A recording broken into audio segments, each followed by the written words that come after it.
Hare Hare. Hare Krishna, Krishna Krishna, Hare Hare. Hare Rama, Rama Rama, Hare Hare. Hare Krishna, Krishna Krishna, Hare Hare. Hare Rama, Rama Rama, Hare Hare. Hare Krishna, Krishna Krishna, Hare Hare. Hare Rama, Rama Rama, Hare Hare. Hare Krishna, Krishna Krishna, Hare Hare. Hare Rama, Rama Rama, Hare Hare. Hare Krishna, Krishna Krishna, Hare Hare. Hare Rama, Rama Rama, Hare Hare. Hare Krishna, Krishna Krishna, Hare Hare. Hare Rama, Rama Rama, Hare Hare. Hare Krishna, Krishna, Hare Hare. Hare Rama, Rama Rama, Hare Hare. Hare Krishna, Krishna Krishna, Hare Hare. Hare Rama, Rama Rama, Hare Hare. Hare Krishna, Krishna Krishna, Hare Hare.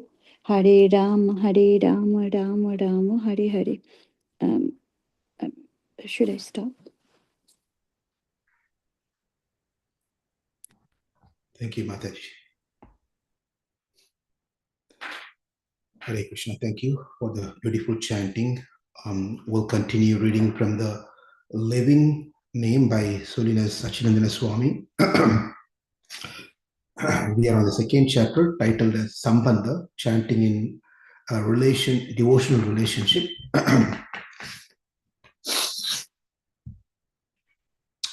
Last time we saw, that is yesterday we saw how we have to bound together in relationship with Krishna. And we saw an example of an elephant as one hope that is stuck in everyone's mind. And also we saw a couple of prayers requesting Krishna to free us up. So with that, we'll continue today. So meditating on the meaning of the mantra. In the Hari Bhakti Vilasa, Srila Sanatana Goswami encourages us to practice mantra artha chintanam. Mantra artha chintanam. Chintanam is to think, artha means meaning, mantra means mantra's meaning should be meditated. Mantra artha chintanam. That is, we must meditate on the meaning of the mantra. Only then is the full power of the mantra released.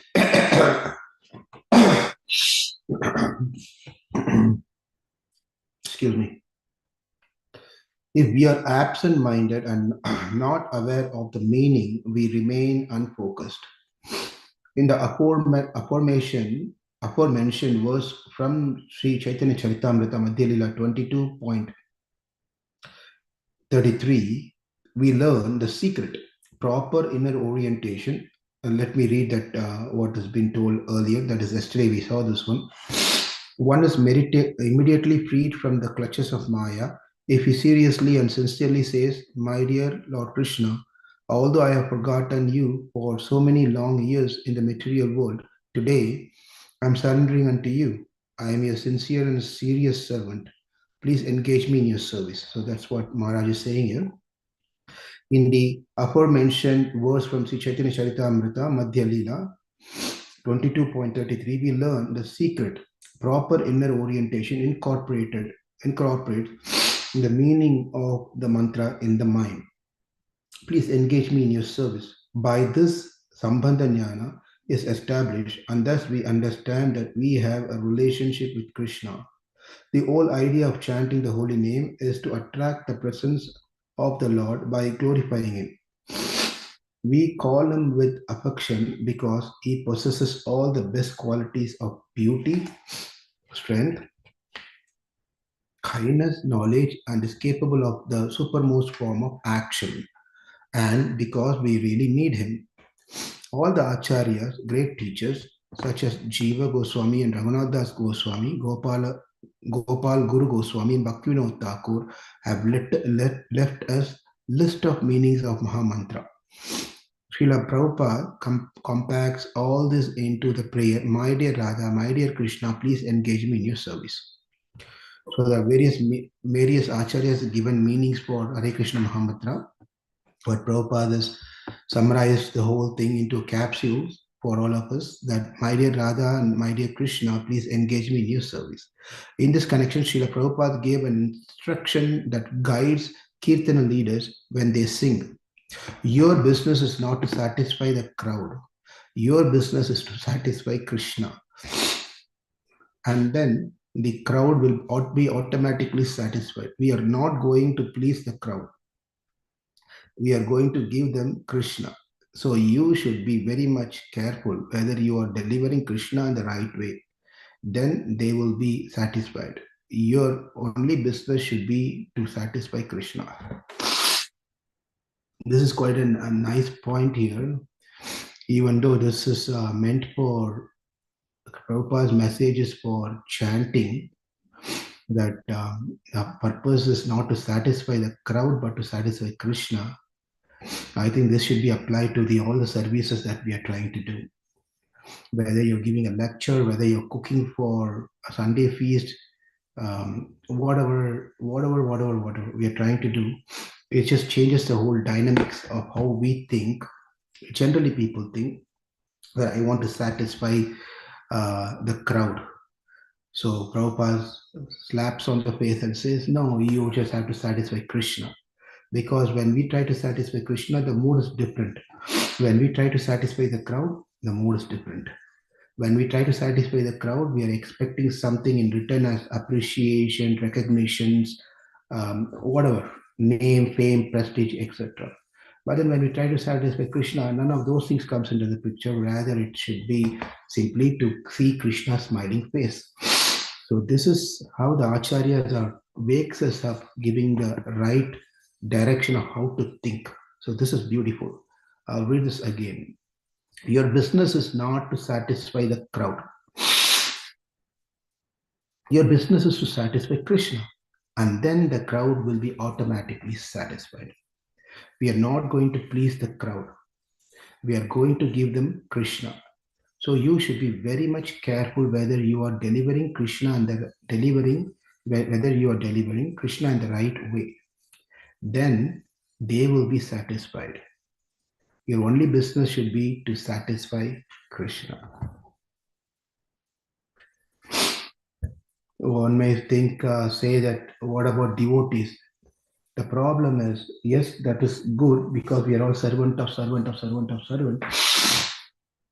But then the problem is, since we are conditioned over here, we have also our own favorite devotees. We like some devotees, we don't like some devotees. We have some soft corners, some appreciation for some, we don't have some appreciation for others. We respect some devotees, we disrespect or we don't show any respect to other devotees. So that's our condition. But when we try to satisfy Krishna, what happens is that then Krishna will give us proper direction and intelligence to see everyone is part and parcel of him. We are seeing Krishna as whole. When we see individual person, we are just removing the part and seeing from Krishna. Therefore, liking and hatred will come. But when we see Krishna as whole, then the whole vision of how we see the world differs. Therefore, it's important, whatever service that we are trying to do, that it is not to satisfy my senses by satisfying the crowd, because when the crowd is satisfied, my senses are satisfied. But then when we satisfy the senses of Krishna, everyone is satisfied. This is really a nice point to be meditated upon. Maybe this can be captured for today's notes.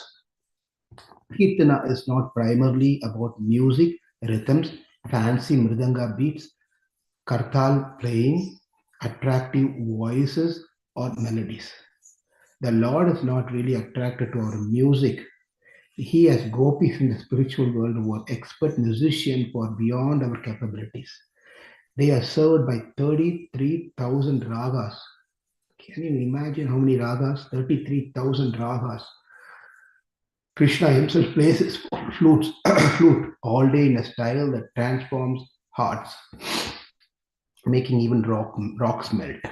That is real music. He really doesn't need our music. He only needs our hearts. Kirtana is also a relationship. This cannot be emphasized enough. If we don't become aware of our relationship with Krishna and don't begin to meditate on where we are right now in that relationship, we will sing more or less like folk singers and never enter the mysteries of the mantra. Thus, Krishna will not be present in our kirtana because we are not present in our relationship with him. The relationship is all he looks for. If we overlook this, we will never enter the world of kirtana, but remain in the world of mundane music.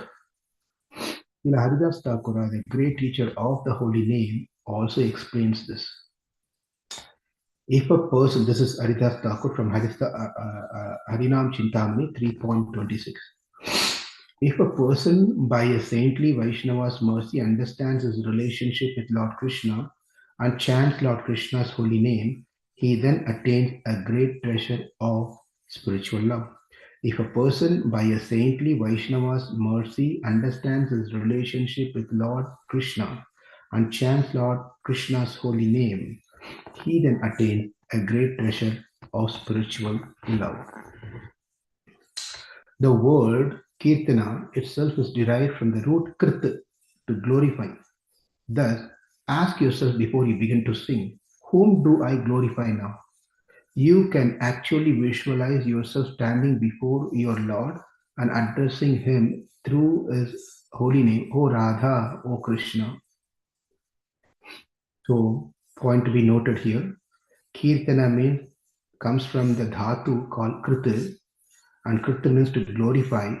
Now, when you're doing kirtan, so we have to have an idea that whom are we trying to glorify? Are we trying to glorify ourselves by putting all these different ways of singing and expressions and all those different things? That naturally comes, by the way. There's no wrong in doing that. But artificially, if he's trying to do something, then I'll be trying to glorify Krishna, or I'm trying to glorify myself in the crowd. So we should ask this every time. After we have connected with Krishna and start to address him in a mood of servitorship, then if we are able, it's wonderful to add, after we are connected with Krishna and start to address him in a mood of servitorship, then if we are able, it's wonderful to add violin, sitar, flute, etc. to produce a concert worthy of pleasing Krishna. But first things first. The relationship should always be the focal point. With that in our heart, we can furnish further ornaments. For a wife, for a chaste wife, she may have wonderful ornaments all over her body, expensive diamond necklace, wonderful earring, and on the here there's another one, and whatever, bangles and everything. She has everything, but if she doesn't have Mangal Sutra, a married lady, then what is the use of having all the ornaments? That's how I see the statement. We all have to consider in the same mood, irrespective of which body we fall into. But we have all the ornaments of our skills. We do everything, but there is no Mangal Sutra. You're not married. You're not officially showing who you are. Then what is a point of having all the skills that we have? The ornament that we wear is what has been established, is told here as the establishment of the Sambandha relationship. I'm trying to glorify Krishna. I'm trying to please Krishna. I am for Krishna. I am Krishna's. So that is the real ornament we need, rather than focusing on the external other ornaments most of the time. If, however, you're not present in the relationship, you miss the point of kirtana and will always practice shadow kirtan, which will not nourish you spiritually. Please understand, though the book is focusing on the japa, kirtan, japa is the same mood, but then for us, we take this, what we read today, and apply in all the services that we are trying to do. Am I trying to do the service for my satisfaction, or am I doing service for Krishna's satisfaction? It's a very important question that we have to ask each and every time that we engage in our service. Likewise, when we do chanting, when we do Kirtan also. Thank you all very much. Hare Krishna. Have a wonderful rest of the day. And remember the message for today. Hare Krishna. Hare Krishna. Hare Krishna. Hare Krishna. Hare Krishna. Hare Krishna.